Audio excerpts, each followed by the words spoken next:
"You don't belong in this house anymore, Dad. You belong in a nursing home." That's what my son, Matthew, told me one quiet Sunday afternoon in Cedar Rapids, Iowa.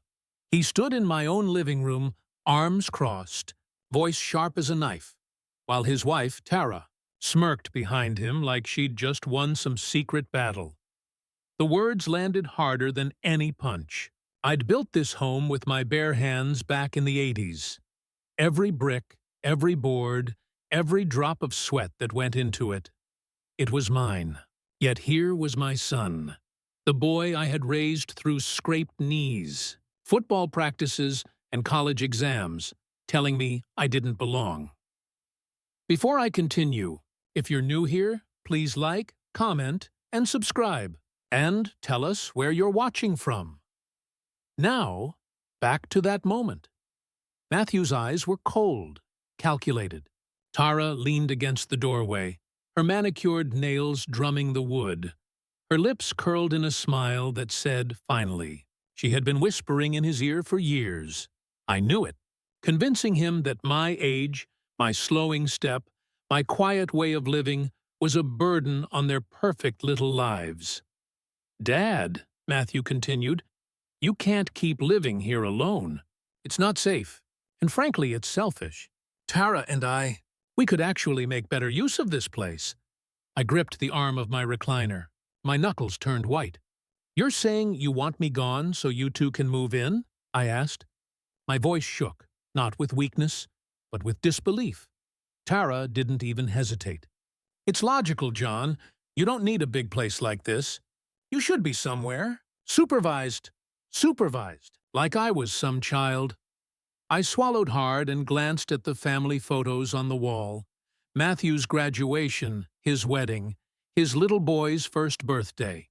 I had paid for half of those milestones. I had sacrificed weekends, overtime shifts at the factory, even skipped vacations, so my son could have a better life than I ever dreamed. And now, my own flesh and blood wanted me locked away, out of sight, out of mind. "I'm not leaving my home," I said firmly, though my voice betrayed a crack. Matthew's smirk deepened, his tone icy. "Then maybe we'll make you leave."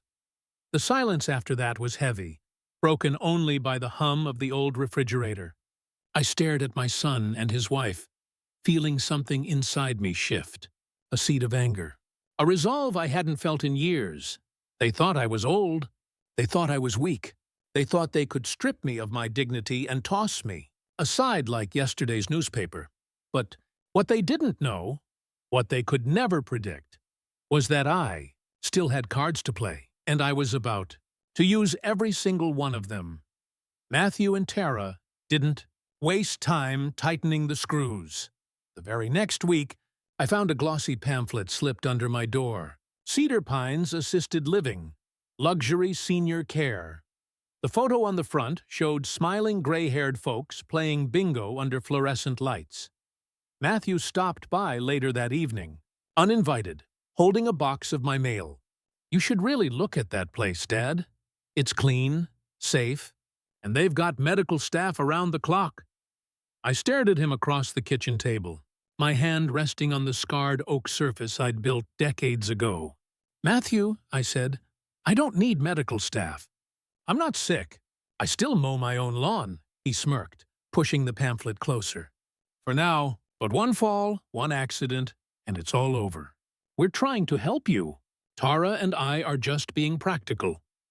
Tara wasn't there that evening, but I could hear her voice behind his words.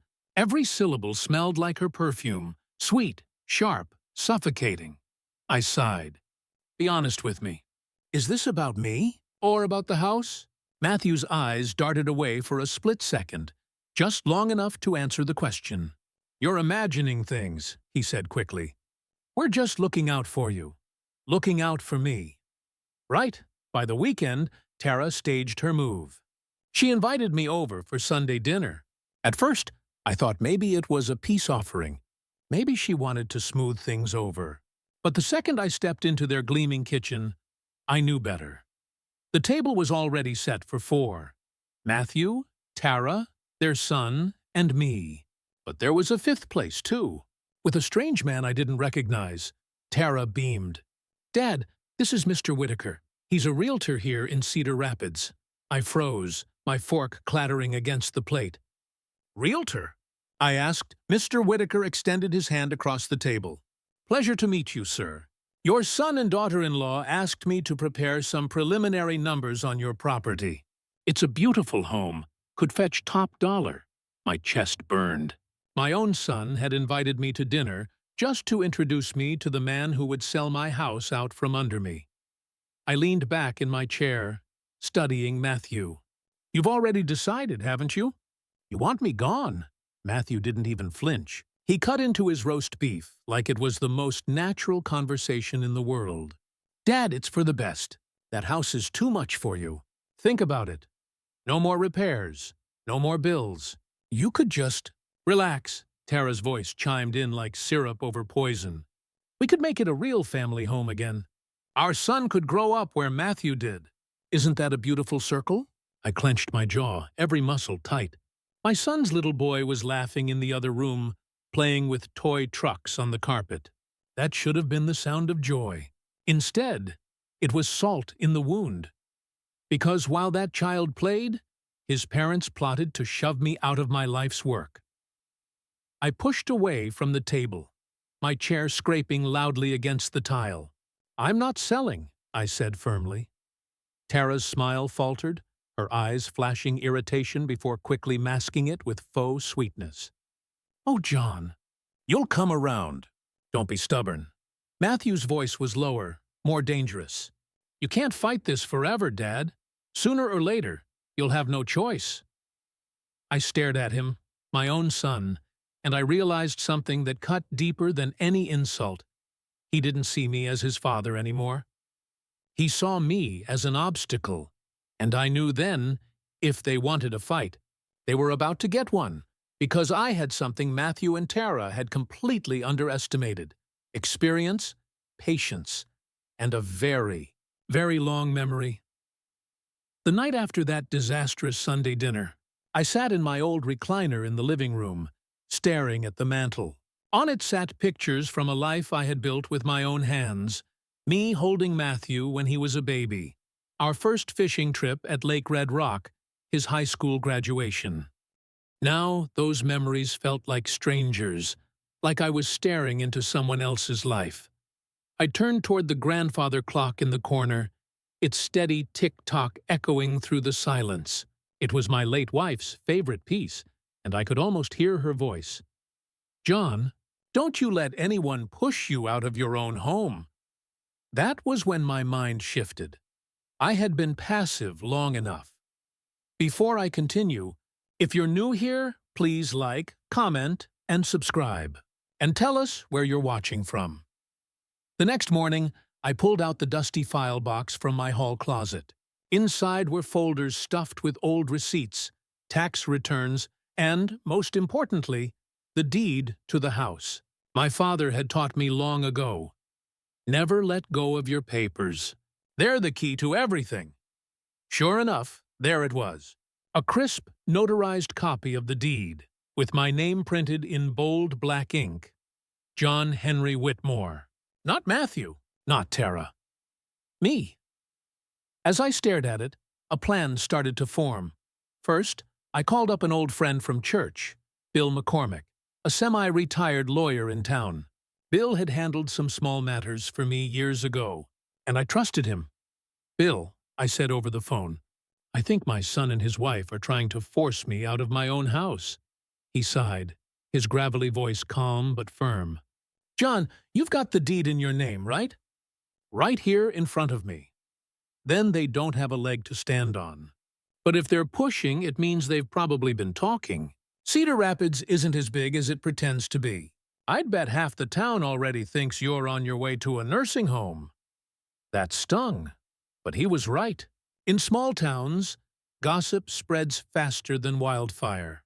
Sure enough, later that week, I walked into Miller's Diner for my usual black coffee and slice of apple pie, and the whispers started. "Poor old John," someone muttered. "Heard his boys moving him into Cedar Pines." He's too stubborn to admit he can't handle that place anymore. Another voice chimed in. I clenched my teeth, forcing myself to sip my coffee like I didn't hear. But inside, I was boiling. Matthew and Tara weren't just after my house. They were poisoning my reputation, turning neighbors into pitying onlookers, and that's when I decided to flip the script. I told Bill my plan. Sell the house. But not to them. No, I'd sell it to someone they'd never expect. And with the cash, I'd do something that would cut deeper than any words ever could. Bill chuckled when I explained it. John, that's diabolical. I like it. But you'd better be ready. Once you pull the trigger, there's no going back. I nodded, gripping the phone tightly. I've been ready ever since my son sat across from me with that realtor. They want to see me in a home? Fine. But they're the ones who'll be homeless. The wheels were set in motion. I contacted a discreet real estate firm outside Cedar Rapids, one that wouldn't gossip. They sent a private buyer who offered me more than fair market value. By the time Matthew and Tara found out, the house would already be gone, signed, sealed, delivered, but I wasn't finished.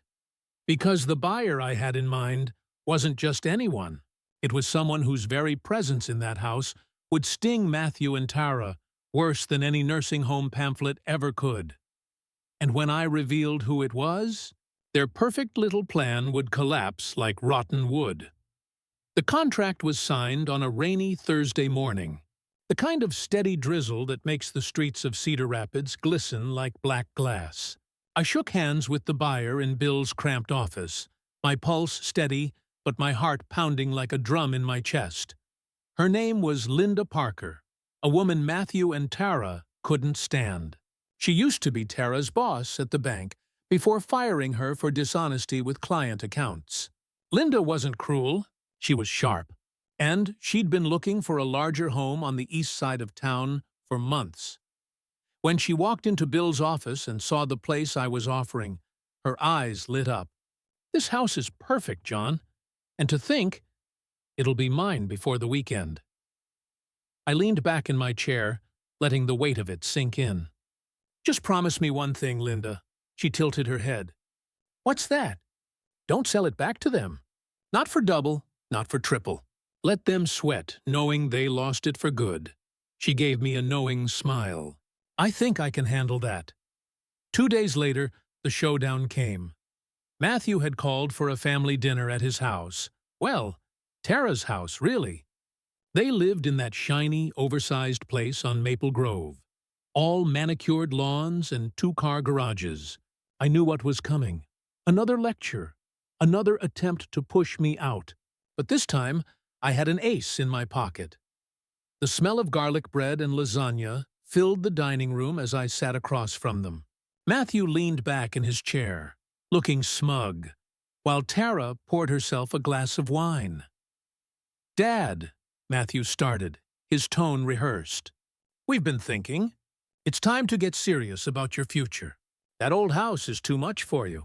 We've lined up a realtor again, and this time we're going to move forward. You can't keep dragging this out, Tara cut in, smirking. We even toured Cedar Pines again. They have a room available. It's cozy, and you'll have other people your age to talk to. I set my fork down slowly, savoring the moment.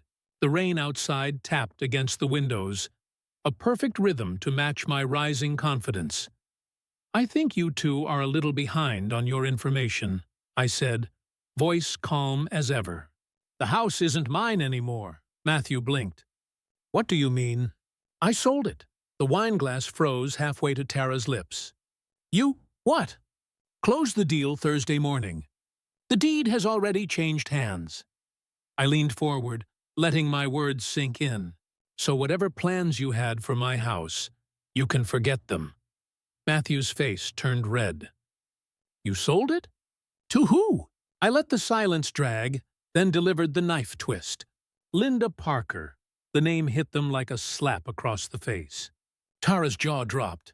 Linda? That witch? You gave our family home to her? Our family home? I repeated slowly. No, it was my home. And now it's hers. You wanted me in a nursing home, Tara? Fine, but you just lost the house you thought you were inheriting. The room went dead quiet, except for the sound of rain pounding harder on the roof. Matthew pushed his chair back, the legs screeching on the tile. How could you do this to us? After everything I've done for you, I cut him off. Everything you've done to me, Matthew. Don't twist it! Tara was shaking with fury, her carefully polished nails digging into the tablecloth. We'll fight this. We'll get it back, I smiled, slow and deliberate. You can try, but Linda Parker doesn't forget, and she doesn't forgive. If you want that house back, you'll be dealing with her. And somehow, I don't think she'll be as generous as I was. The silence that followed was thick as smoke. For the first time, Matthew didn't look like the confident, successful son he pretended to be. He looked small, and I knew I had won the first battle. But the war, the real revenge, was just getting started. The fallout came faster than I expected. Word travels quick in Cedar Rapids, especially when it involves real estate and grudges. By Monday morning, the whole town seemed to know that Matthew and Tara had lost the very house they'd been circling like vultures. At Miller's Diner, where I still had my morning coffee most days, old friends leaned over their pancakes to whisper, "Did you hear? John sold the place right out from under him." To Linda Parker, of all people. I just sipped my coffee and nodded. Yep, sometimes things work out the way they're supposed to. Matthew, on the other hand, didn't take it quietly. He showed up at my place a few days later. Well, at the little duplex I'd rented on the west side of town. Modest, 2 bedrooms, nothing fancy. The kind of place I could handle without breaking my back. He came storming up the steps, face red as a barn in July. "Dad, you screwed us!" I opened the screen door slowly, calm as ever. "How's that?" "That house was our inheritance. You had no right to just give it away to that woman." I chuckled, low and dry. "I didn't give it away. I sold it. And last I checked, it was mine to sell." "You don't get it," he barked. "Tara and we've been banking on that property. We refinanced our place last year, expecting to flip your house once you were in Cedar Pines. We're upside down on our mortgage now because of you." There it was, the truth laid bare. It wasn't about me. It never was. It was about their greed, their poor planning, and their hunger for more than they could chew. I leaned against the door frame, looking him dead in the eye. "Sounds like you built your castle on sand, son. Don't blame me because the tide came in." By spring, the cracks in their perfect image had widened into canyons. Tara was let go from her part-time position at the bank. Too many performance issues, though folks in town said Linda had a hand in that. Their Maple Grove house went into foreclosure after 3 missed mortgage payments. And Matthew? He started working odd jobs, mowing lawns and fixing gutters, the same way I had when I was 17. Except back then, I was building a life. He was patching holes in one that was falling apart. The gossip was everywhere. At church, people whispered about how the big-shot couple on Maple Grove had to move into a rental on the south side. At the hardware store, men shook their heads. John's boy thought he was too good for him. Look where it got him. I didn't need to rub salt in the wound. The town was doing it for me. One evening, I drove past Linda's new house, my old house. The porch light was on, and I saw her sitting out there with a glass of sweet tea, rocking gently in the chair I'd left behind. She waved when she spotted me. "John, stop by sometime. Porch feels just the same." I smiled and waved back, but I didn't pull in. That house was behind me now. My memories were mine, and no one, not even Matthew and Tara, could take those from me. Weeks later, Matthew showed up again, but this time, he wasn't angry. He looked worn down, shoulders slumped, his voice quieter than I'd ever heard it. "Dad," he muttered, staring at the ground. "We lost the house. The bank took it." I nodded slowly. "I heard." Silence hung between us until he finally whispered, "Maybe we should have treated you better." That was the closest thing to an apology I'd ever get. And strangely, it was enough. I patted his shoulder. Maybe you should have. But life has a way of teaching lessons, son. Sometimes the hard way. Now, I sit here in my modest little duplex, watching the sun set over the quiet street. No big house, no fortune, just peace. And peace, I've learned, is worth more than any mansion. Matthew and Tara thought I belonged in a nursing home. Instead, they lost their own castle of stone and glass. And I kept the one thing they'll never touch: my dignity. Sometimes, justice doesn't come with a gavel or a jury. Sometimes it comes with a pen, a handshake, and the courage to walk away. So tell me, what do you think? Did I do the right thing? Tell us your thoughts in the comments, and don't forget to like, share, and subscribe for more stories.